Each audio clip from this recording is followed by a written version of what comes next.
Rolling. Okay. Rolling na ba? Okay. Kita ka naman. Ay, oo naman, kita natin dyan. Hindi naman nagwalaw yun eh. Nakikismis pa ako. Oo. Bakit? Ano meron? Mamaya na yun. Blessed day everyone. This is Daddy. Ayan, Mami. Here at The Meat PH.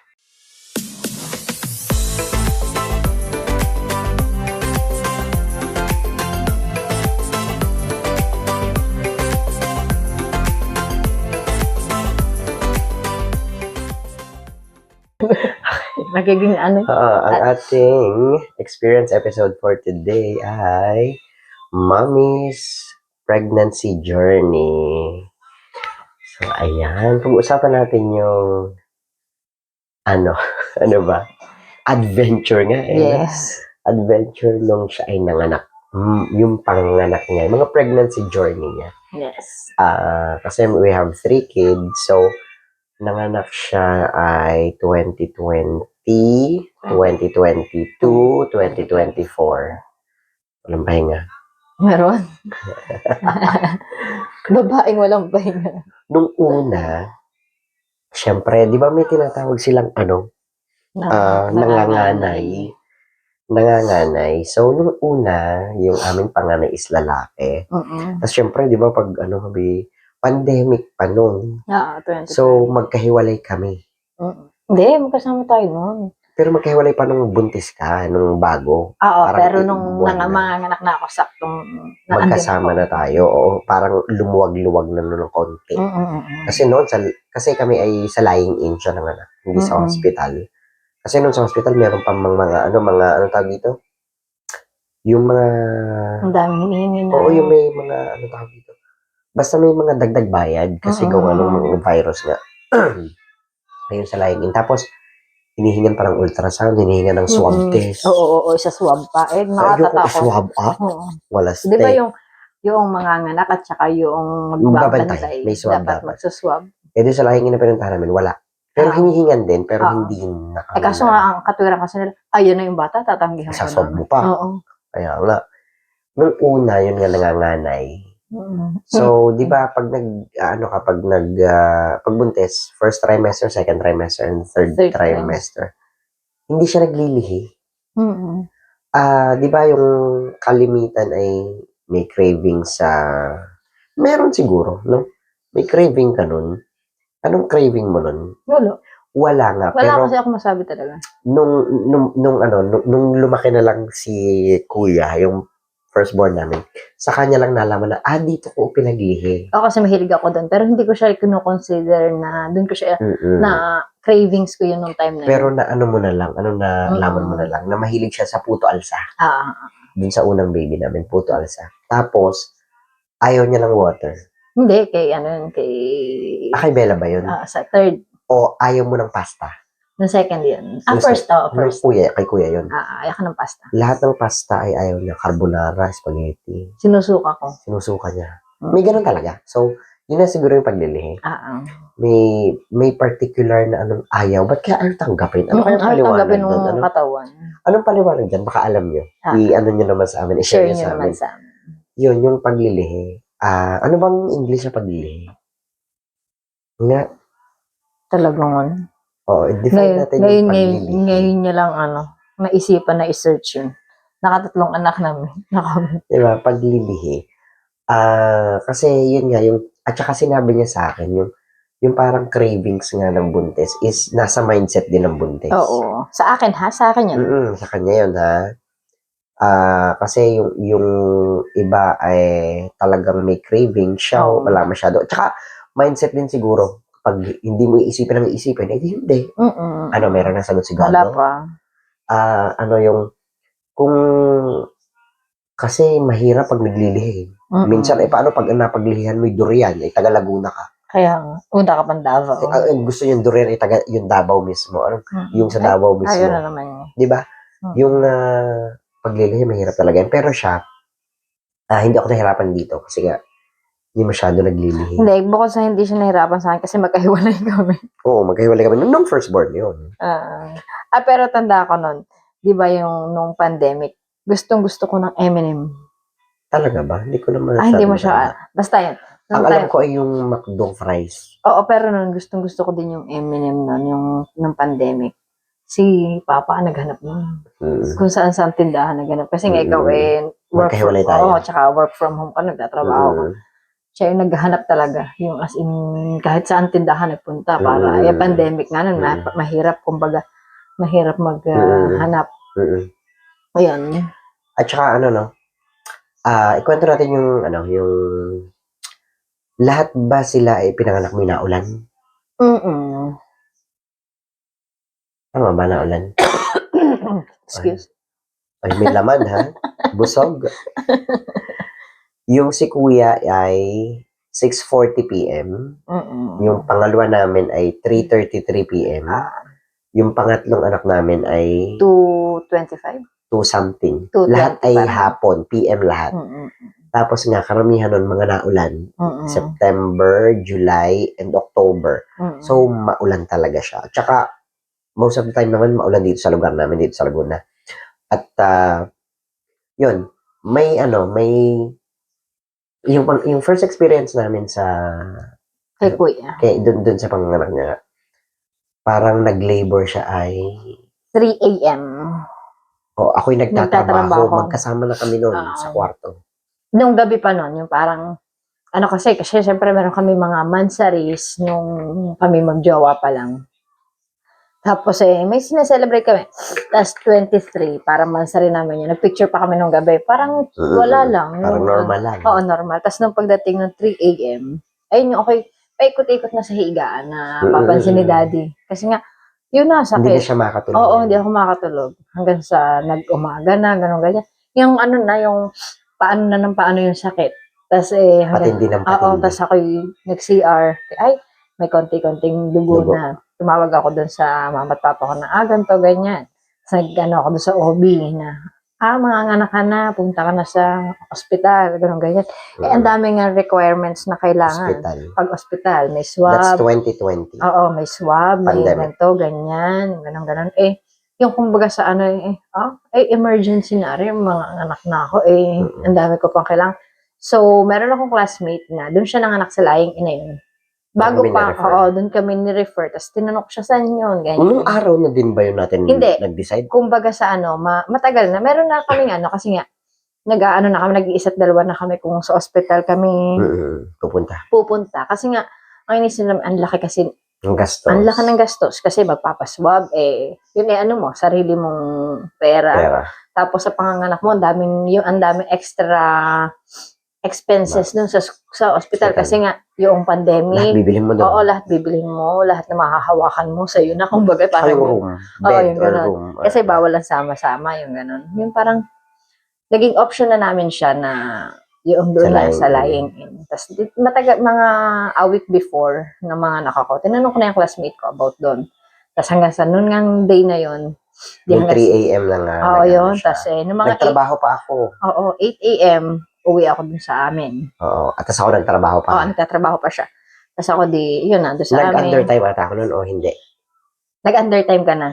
Kasi nga parang nag-undertime na ako. Kasi parang tumitindi na yung sakit. Oo, parang sabi, manganganak ka na nga, ganun, ganyan, pumunta kami sa Lying In nga. Sa Lying In, punta kami sa Lying In. Sakay kami sa sasakyan, punta sa Lying In. Pagkadating doon, 5 cm. 5 cm. So, yun nga, din natin yung mga CM na yun. Tapos, nung dating namin doon, ang dami pang nanganganak. Ang dami. Pandemic yun, ha? Oo, ang daming tao doon sa Lying In. Yung kami, doon muna kami pinahiga sa parang check-upan. Oo, check-up room. Doon sa parang nagle-labor na siya from 3 a.m. si Mami. Hanggang, yun nga, nanganak pa siya 6:40. So, imagine. Ang tagal. From 3 p.m., tama ba? 3 a.m. 3 a.m. na pala. 3 a.m. So, 3 p.m., 12, 13, 14, 15 hours. Yung labor. So, anong nararamdaman mo nun? Sakit. Anong masakit? Saan masakit? Masakit lahat. Ang puson, ang likod. Hindi mo malaman nga kung saan yung nasakit. Oo. Siya kasama ko noon. Tapos, hima siya. Ako nun galing trabaho, puyat. Kasi ang trabaho ko parang nag-i-start ng anong oras. Kung anong oras yun. Parang panggabi. So, puyat. So, kasama niya ako. Kasi isa lang, ano tawag dito? One bantay per patient. So, ayan. So, himas ko siya sa likod. Oo, sa Sa likod. ganito. Oo, tas Alin na masakit. tas Baga. ano ka, AIE, Mm-mm. ano na, 7 cm na. O, lipat ka na dun sa, sa room. Malis na yung isang Yung isang nanganak. Lipat kami, di lalakad ka pa, napakasakit na. Alam nyo, ang hirap nung na-witness ko yun, ang hirap ng pinagdadaanan ng mga babae. Kaya, yung mga, dyan, mga buntis, saludo ko sa inyo. Ang hirap ng pinagdadaanan nyo. Yung mga nang iiwan dyan ng buntis, mga siraulo kayo. Ang hirap, mahirap talaga. Kasi para siyang hindi mo mapakali, hindi talaga mapakali na, yung hindi ko na alam kung ano sasabihin sa kanya. Kasi para lang hindi siya, para lang hindi ko, biglang gagano, biglang gaganyan. Tapos lilipat kami sa room. Sabi, mag-diaper ka na. Gano'n, si daddy, pandilagay. Lahat talaga siya yung nakikilos nun. Gano'n. Kasi, tatalikod ako, haharap ako. Ito masakit. Parang ano ka pa nun, yung naupo, natuad na ganito, hindi mo maintindihan talaga. talaga. Siya, yung kumbaga sa siya, yung ang sakit na rin ng kamay niya pero hindi siya nagre-reklamo. Kasi kahihimas. Oo, kahimas. Ako'y galing pang ng trabaho noon. Trabaho yung... ako'y typing. Di ganun, parang... Pero wala akong narinig sa kanya reklamo noon. Kasi nga, ba't ako magre-reklamo? Mas grabe yung yung nasasaktan. Hindi ganun, sakit na talaga yung mga, hindi pa ba lalabas? Yung ganun yung, tas pagka i-check ka nung midwife, hindi pa yan. Yung talagang sila chill na chill lang. Pero yung sa deep inside sa amin kami alagagang, ano ba kang gagawin ko din? Meron ba dapat? Lalo't first time natin. Oo, lalo't first time. Hindi kasi namin alam. Kasi, pwede bagang may inumin o pwede turukan ng ano? Tapos ang inaano pa namin yung lahat ng kasama namin si Papa nun, si Mama nun, yung hindi rin sila mapakinali. Oo, tsaka si nanay, si tatay. Lahat kasi ng mga first sa namin, sa family namin. Yun, kumbaga tapos, ano pa nga nun? Nagpakasal kami September 2020. Nanganak siya September 2020. So, same month kami nagpakasal. Same month siyang nanganak. Tapos ayun nga, hanggang sa himas ng ganito. Tapos natarayan ko pa siya doon. Oo. kasi naman, ang bobo nung tanong. Kasi nga, parang natataranta na din ako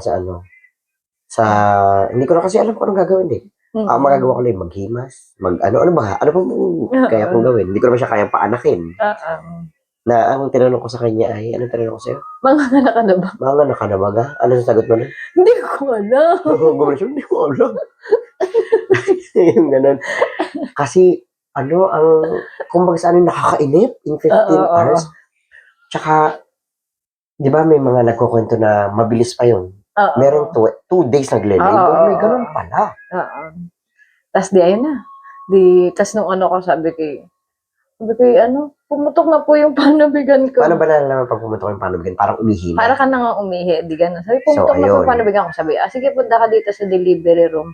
Pagsampa ko doon sa delivery room, ito na yung bata. Ito na yung ulo. Oo, na agad. Ito na yung ulo. Na agad. Yung midwife, inatawag pa. Kasi syempre yung mga yon wala ding oras minsan madaling araw, gabing-gabi. Syempre siya pagod din. Tinatawag ko doon sa bahay niya. Yung bahay niya man katabi lang nung katabi lang. Kaso kumbaga sa parang hindi niya rin ina-expect na ganun kabilis. Hindi ba yung mangyayari? Ganun pala yung pagpumunta ko yung paano bigyan, yung na. Hindi, meron mga hindi pa. Hindi pa baga. Kasi yung pagli-labor napakahaba, Tapos diyan, hanggang sa lumabas na si baby. Maano yung ulo niya, may malambot sa bumbunan kasi nga, nakailang pasok. Oo, labas-pasok. Kasi nga, syempre, first time, hindi ko alam na. Kung paano umiri. Oo, yung ganon. Yung proper way, parang ganon. Ang sarap sa pakiramdam. Nung nailabas. Yung parang, tapos, ganon. Ganon, after 15 hours. Oo, tas, of labor. Si daddy, chat sa ganto, text na, nanganak na. Para kumalma madla. Kasi ayun, pumasok na kami sa room. Kasi papaliguan pa yun si baby. Si mami ay kailangan binuhat pa ako ni Papa na sa... Oo, kailangan syempre pakakainin. At painumin ng tubig, yung gano'n. Tapos ang kakainin mo ay parang noodles, dapat mainit. Mainit, para maano sikmura. Tapos ay yung dapat siya nakamedyas, balot na balot. Kasi nga nabuksan ang kipay. Oo, dapat yung kumbaga sa ano yung tagong-tago, naka-diaper siya. Hindi malalamigan. Hindi malalamigan. Diyan, hanggang sa noong gabing yun, 6:40 nga siya ng anak. Ay, hindi na kami nakatulog. Parang nakatulog na kami ay 3 a.m. Oo, 3 a.m. Bukod Ganun sa... Bukod sa kami ay kumbaga sa ano, nagkwentuhan na lang kami, nagkwentuhan. Oo, sa Tapos experience. after pala nun, ang lagi namin ginagawa ay nasimba. Sa cellphone, online. Lagi kaming nasimba, lagi kaming nagpapasalamat na, salamat po't ligtas, ganun ganyan. First baby, second baby, third baby. Ganun tayo. Doon sa lying in din na yun. Kasi, super, anong tawag ba doon? Trusted. Experience and trusted sila. Sa Nery's Birthing Home Clinic, Tita Nery. Sinautot mo ba? Oo, yung kalabaw mo, hindi ko pala. Kalabaw talaga? Hindi man lang At saka, syempre, ang aming, ang kanyang OB na napakagaling, na talagang,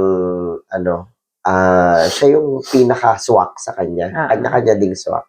Tapos, hanggang sa nanganak, ganyan, hindi nakatulog kasi namuyat si baby. Hindi pa namin alam. Tsaka nagulat ako nung, ba't rin itong kailang napaka-itim? Oo, yung pala normal. Pala yun, normal pala. Tapos, may, bigla, syempre, doon sa room, may nakasama na kami. Oo. Nakita ko rin yung ano niya, yung dating yung labor, yung pagle-labor niya. Yung dating niya, naglalakad pa siya. Oo, parang ang tapang-tapang pa. Oo, tapang. Kasi noong dumating siya nung gabi, nanganak na ako, parang 9 p.m. siya dumating. Oo. Tapos kami ay, tinado na, yung chill na lang ako kasi nakaanak na. Nakaanak na siya. Tapos hanggang sa kami ni daddy, nakatulog-tulog naman ng kaunti na noon.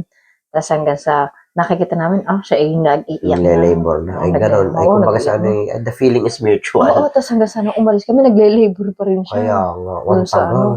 Oo, nagle-labor pa rin siya. Diyos ko po. Kaya nga. Tapos basta parang ranas na ranas ko yan. Ganyan-ganyan ako kahapon. So, gano'n yung sa first baby. Nung sa second baby, yung kay ate. Yung kay ate naman, parang... Mabilis. Ito ang bilis. Hindi ako mabilis sa kanya. Kasi ang laki niya. Malaki nga siya. Kasi si kuya nun ay 2.7 kilograms. Si ate ay 3.3. Kasi ang nangyari, nung nagbubuntis siya, nung parang sa 7th or 8th month, uminom ng soft drinks. Syempre, baka yun yung cravings. Kasi, masama pala yun. At saka wala din siyang, hindi siya naglihalos. Yun nga, dito yung ayaw mo ng water, tama ba? Hindi, kay third yun. Ano yun? Ano yung kay Bella? Wala. Halos wala. Yung talagang, lang, yung chill na chill lang. Tapos, ang nangyari, parang pinaglihin natin siya sa... Saan ba? Nung nalaman na natin. Sa pasta, sa pizza. Nakalimutan ko na. Basta nakalimutan na yung ayun, alam ko na, makapuno. Sa makapuno ba nga? Di ba ga? O sa ubo? Hindi na makapuno. Di ba nagbumuli ako isa tapos naalala ko, dito nga pala siya. Di ba lagi ako nagpapabili doon sa bulutan? Oo, sa makapuno. Na may gatas. Yung powder na gatas. So, noon, ang nangyari noon, ito ba yung sobrang lakas ng ulan? Hindi. Sa third bed. Ano yung kay Betty? Ano kay Bella? Kay Bella nun ay, tayo ay, taga lang ha? Ano tayo na, ako na anak? 3:33 siya pinanganak eh. Parang 12 tayo nagpunta doon. 12. Tapos nung punta natin doon, hindi ko maalala yung kay ate. Kaya nga, pero parang siya, 12:20, ganun tayo nagpunta. Tapos 3:33 nanganak ka na. Yung pagle-labor naman, mabilis lang din. Mabilis kaso ang hirap. Mahirap. Mas masakit. Maikli na napakasakit. Kasi malaki nga si baby. Sa 3.3 kilograms. Mas masakit yung talagang iyak siya sa pagle-labor. Doon ulit kami, medyo kukunti na ba yung kukunti na nun. Pero grabe pinagdaanan ko doon kay ate. Yung as in talagang di ba iyak na talaga ako nun. Kasi yung kay kuya nun, yung nasakit siya sa akin, pero hindi ako naiyak. Yung inda lang ako ng inda ng nasakit sa akin, pero hindi ako naiyak. Pero dito kay ate, iyak talaga ako. Yung as in talagang napipisa ako yung kamay ni daddy sa sobrang sakit. So naandun naman tayo, tagahimas na naman tayo. Ganon. Tapos hanggang sa, ayan na, pumutok na ulit yung panabigan ko. Hapon, 3:33. pasok sa delivery room. Tapos ayan, Nung sa first pala, hindi ako nakapasok kasi ako'y naka-black shirt. Ayaw Which nila. is ayaw nung so kulturang Pilipino kasi black, so hindi magandang kulay. Nung pangalawa, nung kay ate, nakita mo pa yung head na nakita ko lahat. Nakita ko nung si mami ay nung talagang hawak-hawak ko siya nun, di ba? Maghahawakan yun. Tapos Kasi pinulikat ka pa ba? every time na nanganak ako, pinupulikat yung kita. Oo. Simula sa first, second, third. Yung ganun. Yung nag-aano ako na, wait lang po, pinupulikat po ako, pero kailangan. Oo. Tapos yun, nung lumabas si ate, 3.3. 3.3, kaya siya sobrang nahirapan. Oo, as in, kasi nung kay kuya nung nanganak ako kay kuya, nakatayo agad ako, nakakilos. Nung kay ate, hindi agad ako makakilos. Ngalos yung katawan ko. Tapos nung syempre, nung second baby namin, iniwanan namin si kuya sa mga lolo't lola, which is, naman, okay naman siya. Ayun, nanaalam. Nakakatuwa siya. Excited siya. Pero hindi ko siya makausap si kuya kasi parang, parang emotional. Ayaw niyang makita kasi first time niyang iniwanan after, syempre, pag first baby, tapos iiwanan mo ng unang beses, talagang... Hindi kasi kumbaga sana, may iba kasi na okay naman. Ako kasi talaga yung parang sobrang attachment ko kay kuya nun kasi nga, sa kanya ako nakafocus nun kasi si daddy nagwo-work nun. Ako talagang as in, everyday kasama ni kuya. Yung gano'n. Nung nung time na yun, nung video ko, sabi niya, tawagan natin si kuya. Hindi ko makausap kasi nga ako yung nag-iiyak. Siguro yun ang postpartum na mo doon. Pero nung first baby namin, wala siyang postpartum din masyado. Thank God. Nung sa second baby, wala din halos. Ang naging postpartum lang namin, yung parang, hindi ko alam kung postpartum na tawag doon, yung napabayaan namin ng konti si kuya kasi nga may bagong baby, doon nakafocus. Kumbaga sa or hindi lang kami sanay ng pinag-iisa siya na, dati kami ang kasama niya, gano'n, ganyan. Nakakalungkot yung mga times na gano'n, pero nadaanan talaga, kumbaga, yung gano'n. Tapos, sa third baby, ito mabilis. Ito ang pinakamabilis. Bali, nga siya, si kuya napasok kasi ng nursery. Inihatid ko pa sa school. Inihatid ko pa sa school, nasakit-sakit na yung tiyan ko, pero yung tolerable naman siya, kaya go lang. Hanggang sa na sinabi ko na, uuwi na ako, medyo nasakit-sakit na, na yung interval nung sakit, naikli na, gano'n.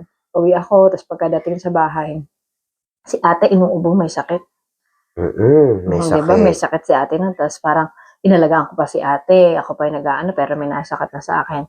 So, naulan pa nun talaga. 12 p.m. kailangan namin umalis kasi nga pupunta na sa laingin. Nung binigay ko siya dun sa mama ko, parang hindi na ako lumingon kasi nga ayan na naman, yung katulad dun sa first baby namin na maano siya, attach siya. Tsaka, ang inisip ko kasi may sakit. Yun kasi inano ko nun, may sakit kasi iiwanan, hindi ganun. Nasa umalis na, kailangan at gawa ng lalabas si baby, alam nga namang hindi ko. Dumating kami doon ng parang 2 something. Hindi pa ito pa nangyari. Oo nga, mag-withdraw muna kasi napakalakas ng, sobrang lakas ng ulan doon sa San Pablo. Sobrang lakas ng ulan. Di, yag-yag, papunta sa San Pablo. Ako mag-withdraw muna sa Metrobank pa yun. Di, bukas ng sasakyan. Di, ako'y tapak sa bahaan. Yung chinelas ko, pag ganun ko, nawala. Tatanga-tanga. Naanod pa ng hinabol ko pa. Nasakit na yung aking Hinabol ka pa, di ako hindi habol. Ang sakit na ng aking tiyan. Di habol ang chinelas. Tapos nag-withdraw hanggang sa pumunta na sa lying in. Pagdating sa lying in, mga 2:10. 2:33 something. Pagdating ko doon, sabi, 9 cm na ata. 8 cm. Ba't yung ka nagpunta dito? 8 cm ka na. Buti hindi ka inabot sa sasakyan. Buti hindi ka inabot sa sasakyan. Pagka agad. Ang labor ba nun? Maikli na lang din. Na agad, dextrose na agad. Pero nakakangiti pa ako.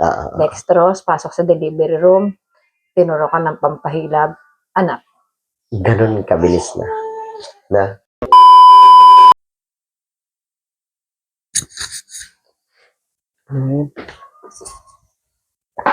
Tinurukan ng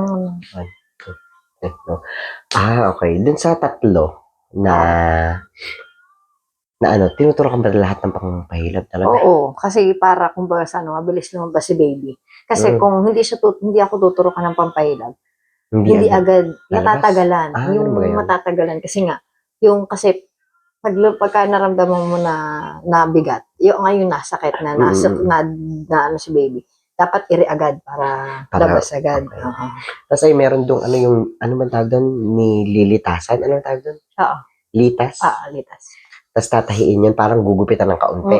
Kay ate ko yung naranasan. Kay ate, kasi nga ang laki niya. Yun ay, pero doon sa Sa hindi. una at pangatlo, hindi. Pero doon nga kasi lagi tinatahi nila lagi. Okay. Yun nga, parang tinatahi, para doon maging virgin uli. Ano, sa iyo, ganun sinasabi nila. Tapos nung di ba, nung nagpaano ako, nung nanganak na ako, nung tinatahi ni tita, sabi niya, pwede pa to, dalawa pa. Di ba, sabi. Kaya nga dalawa pa, may na. Hindi na. Tapos yun, after nun nga, ang bilis noon kasama namin si nanay. First time na meron kaming pangalawang kasama sa loob. Pero nung bang sa pangatlo, ako'y kasama din sa loob. Oo.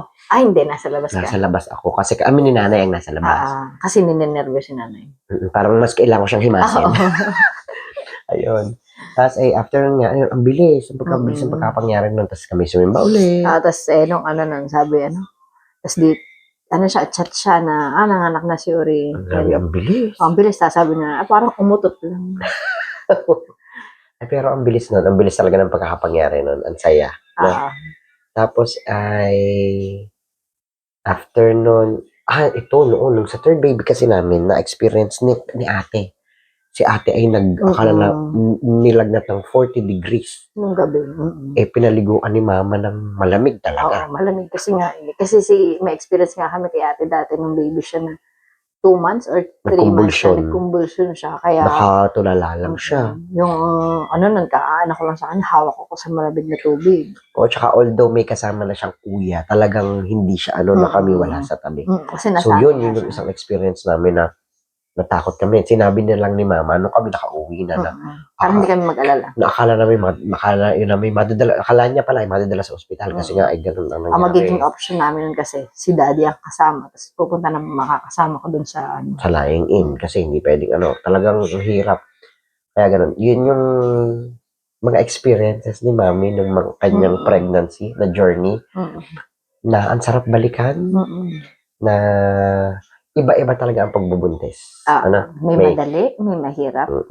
May masakit, may sobrang sakit, may konting sakit, may uubuhin. Anong kay ate ako yung ubuhin. Kaya naging ubuhin si ate nun. Tapos wala nga siya masyadong postpartum. Hindi yung, di ba yung mga iba, ano ba mga postpartum? Ano ba mga... Yung masyadong iyakin. Wala ka naman masyado, Kasi nga, dapat lagi tayong naandyan, mga asawa, mga daddies, para supportahan siya. Yun nga, tsaka yung nasaan ng utak ng babae, mas paglalabanan mo na, dapat hindi. Kasi yung kasi siyempre mga babae, hindi ko naman masisisi, meron kasi talaga mga, kaya nagkakaroon ng, hindi naman, nagkakaroon ng postpartum, kasi nga iniisip nila, nagiging sila, self-centered. Yung iniisip nila, nakakaanak ko nga lang, tapos ganito. Ako'y pagod, ako nasaktan.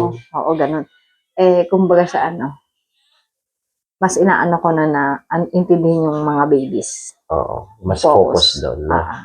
So, anong kwentong pregnancy nyo dyan? I-comment down below nyo naman para mapag-usapan natin. Mabalikan natin, mapagtawanan natin din, yung mga ibang yung mga experiences nyo. And don't forget to like, share, and subscribe sa Facebook, TikTok, and YouTube channel, Damit PH 2026. At muli, ito si Daddy. I am Mami, here at Damit PH. Bye! Bye-bye.